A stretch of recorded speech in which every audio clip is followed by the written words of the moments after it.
Salut à tous, Salut. c'est Pixey. On se retrouve donc pour cette vidéo que je vous avais promis en compagnie de Rodrigue. Voilà, aujourd'hui on est là pour parler de la série WandaVision qui Enfin. Ah bah oui, qu'on attendait beaucoup tous les deux, ça c'est pas un secret, vous en avez déjà un petit peu parlé lors de notre dernière rencontre. Voilà, donc aujourd'hui on a regardé le troisième épisode, c'est la deuxième fois sur Disney+, qu'on enrichit cette saison. Voilà, il y a eu 2 épisodes la semaine passée et là on est au troisième. Donc peut-être qu'avant de commencer un petit peu plus en profondeur l'analyse, on va donner un peu nos attentes sur cette première série Disney+, cette première série MCU, totalement connectée donc à tout ce qu'on a déjà suivi au cinéma, en attendant bien sûr la reprise des films au cinéma qu'on attend beaucoup. Avec des grosses attentes, mais là les séries ça nous permet un peu de dire de tremplin, et ça nous donne surtout des nouvelles directives sur comment le MCU va se développer. Et ce qui est vachement bien, déjà quand ça avait été teasé, notamment, je crois que ça a été fin 2018, que ça avait été teasé, quasiment après Endgame, ça avait teasé du coup les premières séries.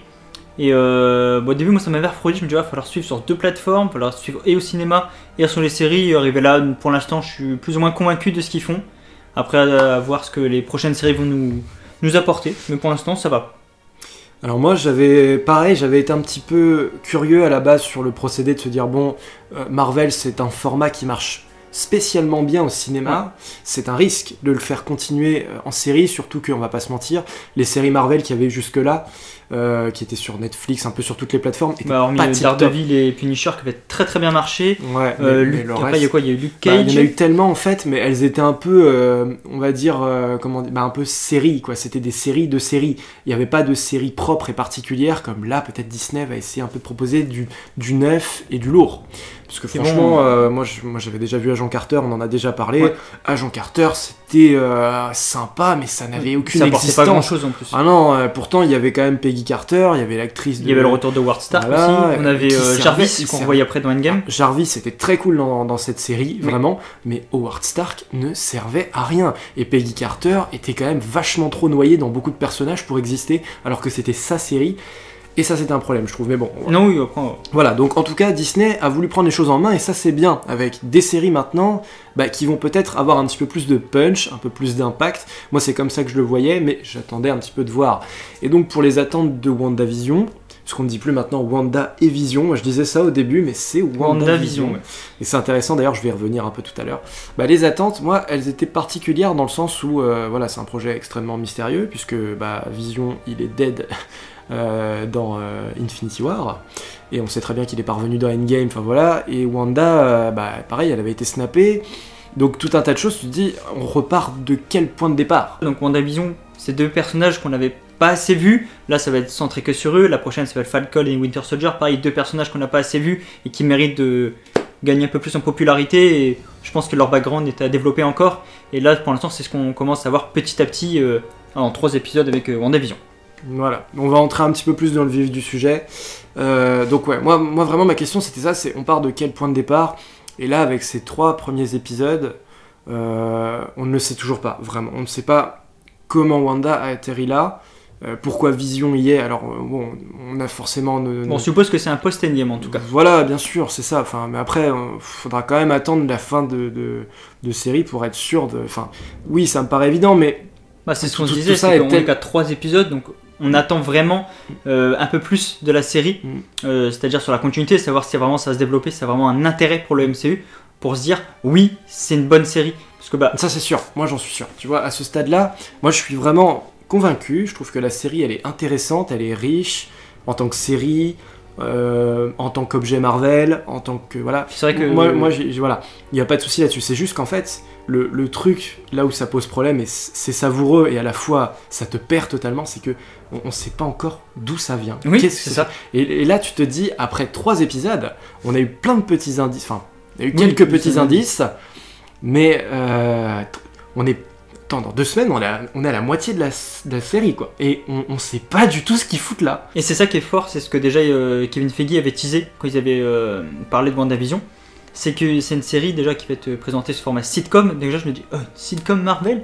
Je me dis, ouais, je suis pas là pour rigoler, surtout qu'après Endgame, on a surtout vraiment des grosses attentes de se dire qu'est-ce que les Avengers vont devenir, les personnages qui restent, qu'est-ce qu'ils vont devenir, parce qu'on perd quand même déjà 2 gros piliers avec Tony et Steve, et là, on a besoin d'avoir des personnages qui vont, entre guillemets, nous rassurer, nous, les fans de la première heure, de nous dire, ne vous inquiétez pas, on est encore là, on peut encore faire des choses. Et là, quand ils avaient teasé la sitcom, je me suis dit, oh, c'est sceptique parce que d'un côté tu dis bon c'est cool, on va la retrouver, mais de l'autre côté tu dis ouais je suis pas là pour rigoler, j'ai envie de voir un peu plus d'action. Et là, c'est vraiment un coup de bluff de Marvel de dire bon on va faire vraiment une série pour rigoler, mais arriver là, elle nous apporte énormément de choses. Et moi tu vois, le paradoxe, c'est que je la trouve pas si drôle que ça, cette série. Enfin, je vais Ouais, m'expliquer. il y a des petites scènes, Même si là, on vient de finir l'épisode ensemble et on a des petits sourires, mais en fait, c'est pas l'humour Marvel habituel où vous rigolez de l'action parce qu'il y a un peu de décontraction et un peu de légèreté. Là, en fait, on vous apporte un format de série comique. C'est le format, hein. Ça veut pas dire que c'est l'histoire. Voilà. Et donc, forcément, ce format, c'est au début, le premier épisode, les années 50. Toutes les vannes qu'il lance, c'est des vannes années 50 qui ne font plus rire personne aujourd'hui. Les années 60, c'est un peu pareil. Et là, 70, bon, on commence un petit peu, mais c'est vraiment... Genre, les années 50, t'as une vanne, à un moment, ils se regardent, ils disent « Oh, j'ai fait une tâche !» Et là, t'as les rires derrière. Oui, c'est vrai que taché, quoi. Ça avait été annoncé, pareil, qu'il y avait les rires en... Donc, je sais pas comment on appelle ça, en off. Les rires enregistrés. Les rires enregistrés, exactement. Qui sont... Et j'avais même vu ça il y a pas si longtemps que ça. Les gens sont sur le plateau, rigolent. C'est le format, mais c'est pas une série comique. Non, c'est pas authentique du coup. Dans le fait de se dire, eux aussi n'ont rien à foutre là. Ces deux personnages, à plusieurs moments, soit les autres personnages, soit eux-mêmes se disent, mais c'est quoi ce bordel quoi. Non, c'est ça. Et tu te dis, évidemment, il y a un truc qui cloche. Et moi, je trouve que c'est ça l'intérêt vraiment de cette série, puisque c'est le sentiment qu'on a, c'est de se dire, attends, tout ça là, cette sitcom, c'est faux, c'est du toc, ça ne marche pas. Tu sais très bien que forcément, il y a quelque chose d'autre qui fait qu'on en est dans ce format sitcom. Et moi, j'ai hâte qu'on brise cette bulle. Et on y vient un peu. On commence à y venir, ouais. On va plus rentrer petit à petit sur chaque épisode. On va spoiler, bien sûr. Donc, si vous n'avez pas vu les 3 épisodes et que ça vous intéresse, ne tardez pas trop à quitter la vidéo. Mais oui, moi, c'est ça qui m'intéresse véritablement. Et je voulais revenir un petit peu aussi sur le titre. Et après, bon, on va analyser encore plus en profondeur. WandaVision, tu vois, par exemple aussi, elle a un double sens, je trouve. Exactement, le titre. Exactement, parce que j'en avais parlé, je sais plus si c'était avec toi ou avec Fabien. Je crois que c'est avec moi, on avait parlé, parce qu'on avait dit que déjà, WandaVision, c'est le nom des deux persos. Ça fait titre d'émission, je trouve, ou de télé-réalité. Parce que WandaVision, la vision de Wanda. Exactement, c'est ce que j'avais vu. Ou l'objet de télévision Wanda.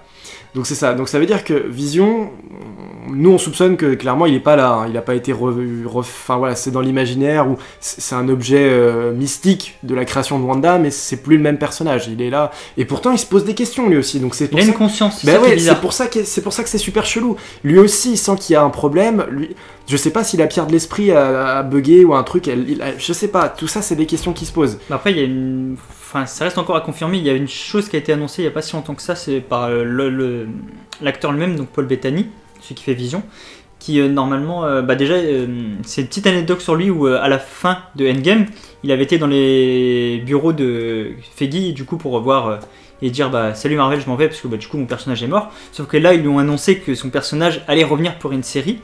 Et il n'y a pas longtemps en interview, il a révélé que normalement de base, il avait une scène dans Endgame qui devait être la scène post-générique, où c'était Wanda qui récupérait le corps qu'on retrouve à la fin d'Infinity War qui est tout gris de Vision, et elle partait pour faire quelque chose, exactement. Donc c'est peut-être un pantin. Possible. Donc en fait moi je me dis qu'elle a peut-être récupéré Vision en tant que telle, sans la pierre d'infinité. En sachant aussi, excuse-moi je te coupe, que Shuri avait fait aussi un énorme travail préparatoire pour séparer la pierre de Vision, tout ça. Donc j'allais en venir là-dessus, exactement. Voilà, donc c'est pour ça que je me dis, mais est-ce qu'il c'est le vrai Vision qu'on a toujours connu depuis son apparition donc dans l'ère d'Ultron, ou c'est une copie? On ne sait pas trop encore. Est-ce que c'est un objet de l'esprit? Est-ce que c'est un pantin? Est-ce que c'est finalement la recette pour refaire revenir Vision à la vie tel qu'il était avant? Moi, de chose, ça me choquerait pas par contre, tu vois. Ce serait un retour logique parce que du coup, il est mi-homme, mi-machine. Il va falloir commencer à poser ces questions en fait dans les prochains épisodes, quoi. Faudra pas trop tarder. J'espère. Bon, après, ça dépend de comment. Si la série est très bonne, tant mieux.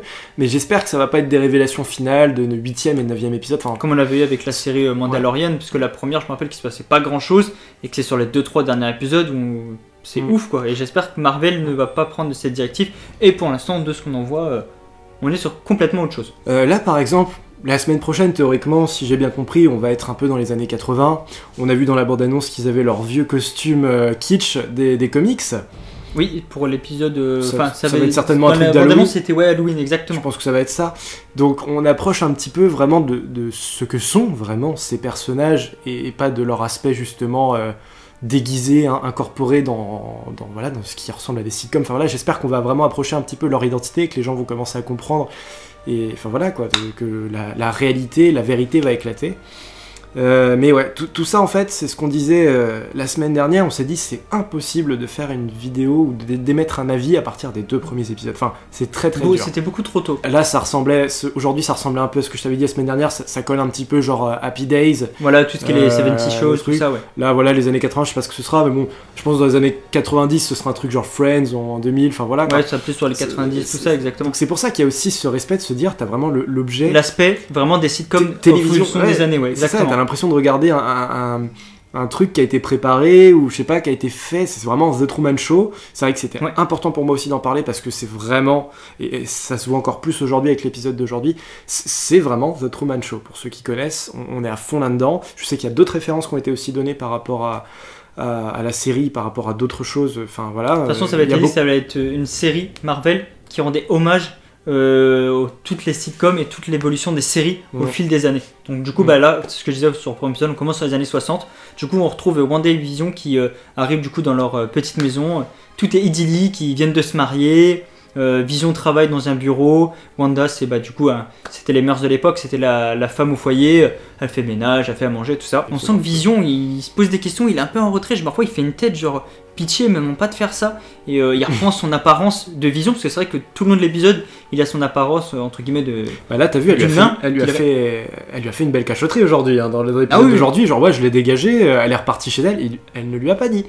Et donc, est-ce qu'il va y avoir une scission entre ces deux personnages à un moment donné ? Je pense. Tout ce qu'on vient de voir, l'aspect comique et sitcom, c'est Wanda. On a l'impression que c'est Wanda qui crée cette bulle et qui est un peu maîtresse de tout ça. Et du coup, après, il y a la radio qui essaie de communiquer, qui lui dit Wanda, qu'est-ce qui se passe, Wanda, qui vous fait ça ? Ah oui, c'est vrai, c'est l'agent Wu qui essaie de la contacter. Ouais. Oui, donc l'agent Wu, c'est l'inspecteur qu'on a vu dans Ant-Man 2. Et du coup, qui a apparemment l'air d'avoir pris un peu en grade et qui travaille pour le SWORD. Donc le SWORD, c'est une sorte de. Tu crois ? A priori, c'est ce qui a fait. Moi, je pense justement qu'il va essayer de démanteler cette merde. Tu penses ? Ah, moi, j'en suis convaincu. Ah ouais ? Tu crois pas ? Ah, moi, je pense que tu vois, il est plus pour le SWORD. Mais non, je pense. Tu me mets le doute. Parce que, mais du coup, moi, je le vois absolument pas. Moi, je pense que l'agent Wu, c'est un bon flic. Enfin, tu sais, là, tu vois, je pense que ça va devenir un bon personnage, en tout cas, il va certainement aller chercher Darcy et ensemble ils vont essayer de démonter tout ça, moi je pense. C'est ma théorie. Ok, bon, on verra bien. Donc voilà, vous nous dire dans les commentaires pourquoi ce que vous en pensez. Pourquoi il essaierait de la contacter s'il fait partie du truc ? Pourquoi il essaierait de la sortir de la bulle si jamais. Parce que ça peut être un danger, parce que c'est vrai que elle se crée sa bulle, mais ça doit avoir un impact quand même, parce que on sent que tous les personnages qu'il y a dans cette bulle, tout le petit village qu'elle a pris, donc Westview, même eux se demandent qu'est-ce qu'ils font là. On sent qu'ils jouent tous un rôle et ça se révèle un peu plus du coup dans l'épisode 3. Enfin, et juste pour conclure sur l'épisode 2, à la fin on voit une sorte d'apiculteur qui arrive sous une plaque d'égout et qui sort. Et Vision, elle est paniquée, il se demande qui c'est. Et c'est Wanda qui dit non. Elle met un stop et hop. Là, c'est la première fois qu'on voit ça du coup sur l'épisode 2. Elle est capable de revenir un petit peu dans le temps. Parce que du coup, elle gère son programme de télé. Elle fait hop, on revient quelques minutes en arrière, clac. Comme si l'apiculteur n'était jamais apparu. Et puis là, du coup, grosse révélation, on voit qu'elle est enceinte de Vision. Et du coup, là, on voit WandaVision qui est en train de décorer chez eux pour l'arrivée du bébé. Et on voit que, en fait, c'est plus rapide que prévu. Ah oui, ça va très vite. On l'a vu dans l'épisode d'aujourd'hui, ouais. En fait, en un épisode, Wanda elle passe de 4 mois à 9 mois de grossesse. 2 jumeaux. À l'arrivée également de 2 jumeaux, parce que du coup, Vision est très paniqué à l'arrivée de cet enfant. Wanda le rassure. Et ils essayent de cacher du coup le fait que Wanda est enceinte. Et c'est là qu'on commence à se poser des questions. On se dit en fait les gens sont pas si crédules que ça autour d'eux et qu'ils se rendent compte qu'il se passe des choses. C'est ça, est-ce que c'est des manipulés ou est-ce que eux aussi font partie de la combine en dehors de la bulle pour essayer enfin je sais pas, en fait tu te poses toujours plein de questions quoi. La scène où elle perd les os, littéralement il y a une inondation chez eux quoi, juste pour symboliser elle perd les os. Il y a un robinet qui fuit ouais. Et il y a une pluie qui se déclenche aussi. Il y a plein d'éléments comiques comme ça. Ouais. Et nous, ça nous fait sourire, mais sans plus. Et c'est ça qui est un petit peu dommage, c'est que c'est surtout sur les 5-10 minutes de la fin qu'on a la réalité qui reprend le dessus. Et du coup, là, c'est avec l'arrivée de Géraldine, le personnage qu'on avait déjà vu dans l'épisode 2. Donc, elle avait rencontré un repas classique entre plusieurs filles. Et du coup, on se rend compte que ce personnage-là, il vient peut-être de la réalité telle que nous on la connaît, parce que du coup elle lui révèle à la fin ouais, je suis au courant que ton frère il est mort par Ultron, et Wanda a une réaction assez flippante, on va dire, parce que du coup elle l'éjecte carrément de sa bulle. On la voit qu'à la fin elle revient dans la réalité et on voit du coup tout. Elle est cernée par on ne sait qui, là, les véhicules des forces armées, je sais pas quoi. Là, ouais. Donc ouais, c'est le SWORD, je le dis, de toute façon ça avait été annoncé pour la série et je m'étais renseigné un peu là-dessus. Donc le SWORD c'est une sorte d'unité un peu parallèle au SHIELD, qui eux pareil enquêtent sur tous les trucs paranormaux, etc. Et on sait pas encore s'ils sont du côté de Wanda, s'ils veulent l'aider à la sortir, ou si c'est eux qui la manipulent. Moi je pense que, encore dans le flou. De ce que tu m'as dit, on en a reparlé avec Wu, tout ça, donc si le SWORD c'est des gentils, ils essaient de démonter la bulle, ou ils essayent de faire ah oui, de toute façon, je pense réalité. que personne ne veut garder cette bulle. Si c'est, à mon avis, je pense que si c'est ça, c'est des gentils. Moi, je me pose la question de savoir, parce que comme on a cette épée qui revient à chaque fois, je me dis, c'est des gentils, c'est des méchants, est-ce que c'est les instigateurs de cette merde, ou est-ce que c'est ceux qui essayent de s'infiltrer pour essayer de faire revenir la réalité? Mais à mon avis, on verra la suite, mais je pense que c'est des gentils, du coup, je sais pas, mais bon. Je pense. Il y a encore tout ce délire, là, on a eu Hydra avec la pub, encore, on sait pas si c'est vrai qu'il y a les pubs à chaque fois, on voit Hydra, tout ça, ouais. Est-ce que c'est encore un résidu de Hydra qui se sert de Wanda pour essayer de foutre un bordel, je sais pas, tout ça, c'est voilà. Enfin bon, beaucoup de questions. On va conclure du coup. Donc ouais, moi, c'est encore difficile de se faire vraiment un avis là à ce stade-là pour savoir si la série réussit son pari ou pas, mais en tout cas, je sens moi avec cette série, c'est ça qui est cool, c'est que j'ai pas l'impression que c'est un bonus, que c'est un plus non nécessaire, que c'est un objet superflu. On sent vraiment l'importance à devoir regarder cette série pour pouvoir un petit peu plus se glisser encore dans l'univers Marvel et se préparer à la suite. Je pense surtout ça, ouais. Contrairement, par exemple, je vais être un peu tacle, contrairement à Mandalorian 2, qui était vraiment, je le répète, une série, enfin une saison 2 de fanservice en grande partie. En très grande partie, c'était c'est bonjour, surtout beaucoup de teasing aussi de bonjour, personnages. je suis Boba Fett, je suis venu teaser ma série. Bonjour, je suis Ahsoka, je suis venu teaser ma série. C'est ça, et ça m'a vraiment dérangé parce que l'intrigue était bonne dans Mandalorian, hein, mais voilà, que là, je sens que l'intrigue, elle est là. Elle est là pour quelque chose, hein, ça c'est sûr, on le sent bien. On se perd pas, tu vois, ça aurait été dégueulasse par exemple que WandaVision, dès son 3e épisode ou quoi, dit bah tiens, on va faire déjà du teasing pour une autre série, on va déjà faire du teasing pour un autre personnage. Non. On pense ce qu'ils sont en train de faire petit à petit, c'est ça qui est cool. On sent qu'il y a des teasings de personnages qui apparaissent, donc notamment le personnage de Géraldine, qui normalement c'est Monica Rambeau, donc c'est la petite fille qu'on avait vue dans Captain Marvel 2, et là on la voit en tant qu'adulte. Donc aussi, qu'est-ce qu'elle fait là? Est-ce qu'elle a des pouvoirs ou pas? Est-ce que ça va être un personnage clé? Je pense qu'on va le savoir un peu plus sur l'épisode 4, parce que là du coup le fait qu'elle revienne dans la réalité, je pense qu'il va se passer pas mal de choses, et honnêtement, moi je suis très hypé par cette série, hein, parce que honnêtement, plus les épisodes avancent, plus on apprend des choses, et je me dis, ça y est, on revient vraiment dans le MCU, tel qu'on connaît, avec des bons personnages. Moi je pense que ça se passe en 2020, ou un truc comme ça, elle a 10 ans en 95, 25 ans plus tard, elle en a 35, ça doit être ça. Au niveau de l'âge, donc voilà. Ça colle. Donc moi, pour conclure, vraiment, je trouve que c'est encore plus intriguant qu'autre chose, et j'attends de voir. J'espère que ce sera c'est l'ambiance, intriguant.